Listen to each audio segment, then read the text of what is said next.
کیا آپ نے کبھی سوچا ہے کہ ایک ایسی سڑک جو آپ کی زندگی آسان بنانے کے لیے بنائی جا رہی ہو اور وہی سڑک 4 سال تک آپ کی روزمرہ زندگی کو عذاب بنا دے؟ یہی تلخ حقیقت آج کراچی کے لاکھوں شہریوں، طلباء، تاجروں، ملازمین اور روزانہ سفر کرنے والوں کے ساتھ گزر رہی ہے۔ شدید ٹریفک، بھری ہوئی منی بسوں، مہنگے کرائے، سڑک کے حادثات اور فضائی آلودگی سے تنگ لوگ ریڈ لائن کو ایک نئی امید، جدید سفر اور بہتر مستقبل کے طور پر دیکھ رہے ہیں، مگر اس کی تعمیر نے بھی شہر سے بھاری قیمت وصول کی ہے۔ کراچی میں پبلک ٹرانسپورٹ کا بحران کئی دہائیوں پرانا ہے۔ شہر میں روزانہ 14 ملین سے زیادہ ٹرپس ہوتے ہیں، مگر فعال بسوں کی تعداد 1000 سے بھی کم ہے، جو شہر کی بڑھتی ہوئی آبادی کے مقابلے میں بالکل ناکافی ہے۔ ریڈ لائن اسی خلا کو پر کرنے کا ایک بڑا قدم ہے۔ ناظرین، Karachi bus rapid transit BRT red line کو 26.6 کلومیٹر طویل، زیادہ گنجائش والے ٹرانسپورٹ کوریڈور کے طور پر ڈیزائن کیا گیا ہے، جو مشرقی کراچی میں ملیر ہالٹ کے قریب ماڈل کالونی سے شروع ہوتا ہے اور وسطی کراچی میں ٹاور ماس ٹرانزٹ ہب پر ختم ہوتا ہے۔ ٹرانس کراچی کے زیر انتظام اور بنیادی طور پر ایشیائی ترقیاتی بینک کے مالی تعاون سے چلنے والا یہ بڑا بنیادی ڈھانچے کا منصوبہ 24.2 کلومیٹر کے وقف شدہ مرکزی کوریڈور اور 2.4 کلومیٹر کے مشترکہ کوریڈور پر مشتمل ہے۔ اس کا مادی ڈیزائن کراچی کی بڑی شہری شاہراہوں سے گزرتا ہوا ایک ایسا راستہ بناتا ہے جو ملیر ہالٹ کے قریب ماڈل کالونی موڑ اور ٹینک چوک کے مشرقی مرکز سے شروع ہوتا ہے۔ یہ علاقہ مشرقی رہائشی علاقوں سے آنے والے مسافروں اور قریبی جناح انٹرنیشنل ایئرپورٹ کے نیٹ ورک کے ذریعے پہنچنے والے مسافروں کے لیے بنیادی رسائی ٹرمینل کا کام کرتا ہے۔ وہاں سے یہ لائن جناح ایوینیو کے ساتھ شمال مغرب کی طرف بڑھتی ہے، Malir cantt check post number 5 اور چیک پوسٹ نمبر 6 کو پار کرتی ہے اور پھر سیدھی صفورہ گوٹ تک جاتی ہے۔ سگنل فری بہاؤ کو یقینی بنانے کے لیے ان سڑکوں کو زمینی سطح پر اس طرح دوبارہ ترتیب دیا گیا ہے کہ مرکزی بس ویز کو مقامی گاڑیوں کی لین سے الگ کیا جا سکے۔ مغرب کی طرف مڑتے ہوئے ریڈ لائن پورے مین یونیورسٹی روڈ کا احاطہ کرتی ہے اور کراچی کے بنیادی تعلیمی و اداراتی ضلع سے گزرتی ہے۔ اس مرکزی محور کے ساتھ ساتھ یہ راستہ کنگ کاٹیجز، محکمہ موسمیات، NED، university of engineering and technology, جامعہ کراچی اور سفاری پارک سمیت اہم مقامات کو عبور کرتی ہے۔ اس کے بعد یہ نیپا چرنگی انٹرسیکٹ پر پہنچتا ہے، جو ایک کثیر الجہتی جنکشن کے طور پر کام کرتا ہے، اور پھر وفاقی اردو یونیورسٹی اور مسجد بیت المکرم سے آگے بڑھتا ہے۔ حسن اسکوائر سے گزرنے کے بعد یہ الائنمنٹ سر شاہ سلمان روڈ اور اسٹیڈیم روڈ کے ڈھانچے کے ساتھ گھنے شہری ضلع میں داخل ہوتی ہے، جہاں یہ civic centre, Askari park, Dawood university of engineering and technology اور سوسائٹی آفس سے گزرتی ہے۔ اس کے بعد یہ لائن مزار قید کے بالکل ساتھ نمائش چرنگی پر پہنچتی ہے، جو اس پورے نظام کا سب سے اہم تعمیراتی حصہ ہے۔ نمائش چرنگی ایک زیر زمین مربوط میگا اسٹیشن کے طور پر کام کرتی ہے، جہاں ریڈ لائن براہ راست کراچی BRT گرین لائن سے ملتی ہے، جس سے مسافروں کو دونوں کوریڈورز کے درمیان تیزی سے منتقلی کی سہولت مل جائے گی۔ آخری 2.4 کلومیٹر کا حصہ، جسے کامن کوریڈور کہا جاتا ہے، میونسپل پارک سے MA جناح روڈ کے ساتھ ہوتا ہوا ٹاور تک جاتا ہے۔ یہ آخری حصہ کراچی پورٹ ڈسٹرکٹ کے قریب ٹاور ٹرمینل پر ختم ہونے سے پہلے آنے والی متعدد ٹرانزٹ لائنوں کو ایک متحد مرکزی کاروباری ضلع کے راستے میں ضم کرتا ہے۔ مکمل ہونے پر مرکزی کوریڈور میں 22 جدید اسٹیشن شامل ہیں، جو سڑکوں کے وسط میں خاص مقصد کے لیے بنائے گئے ہیں۔ اس ڈیزائن میں بڑے بڑے فلائی اوورز بنانے کے بجائے زمین کی سطح پر ہی ٹریک بنانے کا تصور نافذ کیا گیا ہے، جو یونیورسٹی روڈ کے راستے پیدل چلنے والوں کے لیے بہتر واکنگ زون، پیدل چلنے والوں کی جدید پل اور فٹ پاتھوں کے بنیادی ڈھانچے کو بہتر بناتا ہے۔ ناظرین، اس منصوبے کی لاگت بہت بڑی ہے۔ 3 بڑے بین الاقوامی مالیاتی اداروں نے اسے ممکن بنایا ہے۔ ایشیائی ترقیاتی بینک نے تقریباً $30 کروڑ،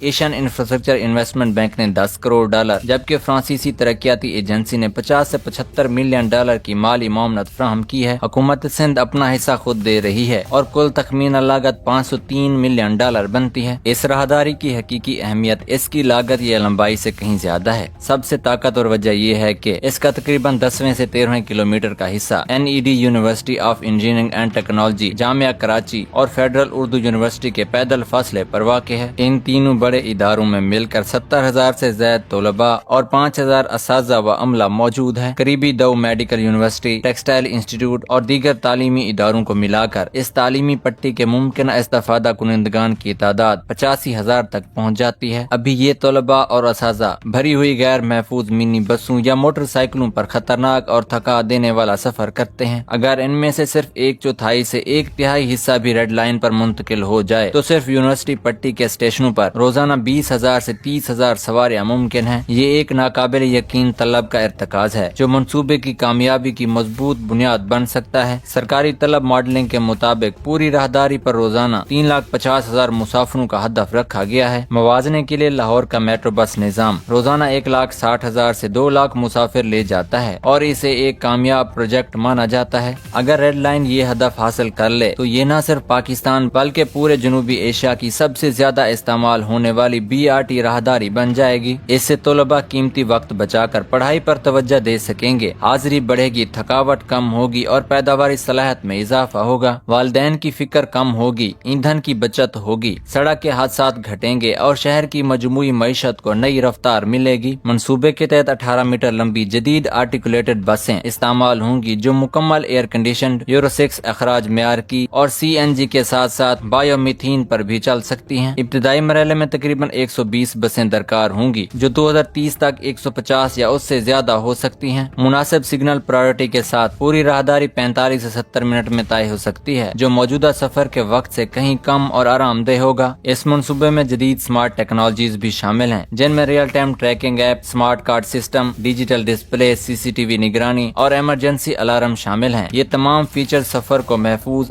آسان اور جدید بنائیں گے۔ حکومت سندھ نے اسے دنیا کی پہلی صفر اخراج BRT اور 3rd generation gold standard carbon project قرار دیا ہے۔ یہ بڑے دعوے بھینس کالونی کے 31 ایکڑ بایو گیس پلانٹ پر منحصر ہیں جہاں مویشیوں کے گوبر کو جمع کر کے بایو میتھین گیس میں تبدیل کیا جائے گا۔ نظریاتی حساب کے مطابق اگر وہاں 2,000 مویشی ہیں تو روزانہ 1,20,000 کیوبک میٹر گیس بن سکتی ہے، جبکہ بسوں کی روزانہ ضرورت 15,700 کیوبک میٹر ہے، یعنی فراوانی سے زیادہ گیس بن سکتی ہے جو گریڈ یا دیگر استعمال کے لیے بھی دستیاب ہوگی۔ ریل لائن کے مکمل ہونے سے سڑک حادثات میں نمایاں کمی متوقع ہے۔ لاکھوں نجی گاڑیوں اور منی بسوں کے استعمال میں کمی سے سالانہ اربوں روپے کی ایندھن بچت ہوگی اور کم دھواں، کم گرد اور کم تناؤ سے شہریوں کی صحت بہتر ہوگی، خاص طور پر سانس کے امراض میں کمی آئے گی۔ تعمیراتی کام 2022 کے اوائل میں شروع ہوا تھا جبکہ اصل تکمیل کا ہدف 2023 تھا۔ اب مئی 2026 ہے اور ابھی تک مکمل تجارتی آپریشن شروع نہیں ہو سکا۔ یونیورسٹی روڈ پر 4 سال سے زائد کی مسلسل تعمیر نے متاثرہ برادریوں پر بھاری اخراجات ڈالے ہیں۔ سفر کے اوقات 2 سے 3 گنا بڑھ گئے، شدید گرد و غبار سے سانس لینا مشکل ہو گیا، دکانوں کے سامنے راستے بند ہوئے، پانی، گیس اور بجلی کی لائنیں بار بار متاثر ہوئیں اور تقریباً 3,000 سڑک کنارے کاروباروں کی آمدنی شدید گراوٹ کا شکار ہوئی۔ تخمینوں کے مطابق متاثرہ کاروباروں پر مجموعی اقتصادی نقصان $94 ملین تک پہنچ سکتا ہے۔ ریڈ لائن کے آپریشنل مرحلے میں نجی پارٹنرشپ ماڈل کے تحت ہزاروں نئے روزگار پیدا ہوں گے جن میں drivers, maintenance staff, ticketing, security اور فیڈر سروسز شامل ہیں۔ خواتین، بچوں، بزرگوں اور معذور افراد کے لیے محفوظ ایئر کنڈیشن بسیں اور الگ پلیٹ فارم سفر کو آسان اور باعزت بنائیں گے۔ 2026 کے آخر تک اس کے تجارتی آپریشن شروع کرنے کے لیے سول کام جون 2026، سسٹم انسٹالیشن اگست 2026 اور بسیں دسمبر 2026 تک ڈپو میں پہنچنی چاہیے تاکہ مکمل آزمائشی آپریشن ہو سکے۔ اصل بجٹ 77 ارب روپے تھا جو اب 103 ارب روپے ہو چکا ہے، یعنی 30% اضافہ۔ روپے کی قدر میں گراوٹ، مہنگائی، ڈیزائن تبدیلیاں اور تاخیر اس کی بڑی وجوہات ہیں۔ تمام مشکلات، تاخیر اور عوام کی تکلیف کے باوجود ریڈ لائن کراچی کے لیے لڑنے کے قابل ہے۔ تعمیر کے دوران عوامی تکلیف ضرور ہوئی ہے مگر تکمیل کے بعد متوقع جوش و خروش اور فوائد اس درد کو پورا کر دیں گے۔ جب یہ گرین لائن سے مکمل طور پر مل جائے گی تو ایک حقیقی مربوط بریج نیٹ ورک وجود میں آئے گا۔